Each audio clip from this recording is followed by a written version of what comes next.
and welcome to this week's What's Hot. And the UK index of leading shares, that's the FTSE 100, started the final trading week of what has been a tumultuous June in a fairly upbeat fashion. Now, the writers at the Motley Fool say that the FTSE 100 seems to be immune or in denial about inflation. It's been little affected by the perception of a potential bear market. So let's have a look at how the FTSE 100 share chart has performed.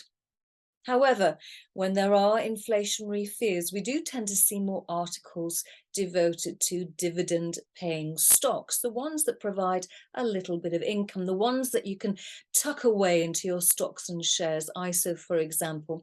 And the Motley Fool's Harshil Patel recommends savings and retirements business Phoenix Group, Imperial Brands. Now, a bit of a wobble in the share price chart in March when it suspended operations in Russia and Ukraine, though it reminded investors that those areas are relatively small markets in the context of the group, representing around 2% of net revenue. And shares have recovered since that announcement made in March. Mr. Patel also recommends Vodafone.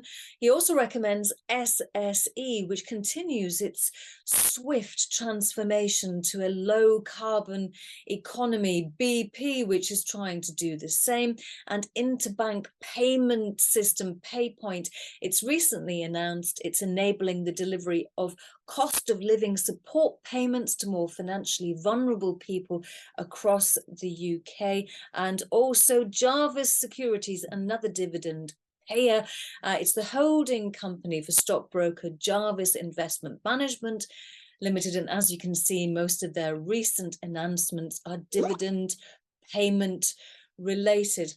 Now, in terms of sustainable and sustainability related news, let's have a look at the recent announcement from Symphony Environmental. Now, its technology has been recognized by the government of Peru. It confirms D2W is not an oxo-degradable plastic and does not generate microplastics, a victory for Symphony. And it's followed up with a supply agreement with Grupo Bimbo, which is the largest bread manufacturer in the Western world. And to our corner of the Western world and our summer of discontent.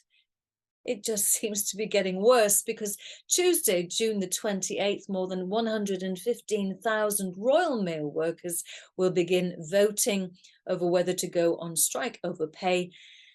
Not very good for so many reasons, including investor relations. Okay, let's hope July is better.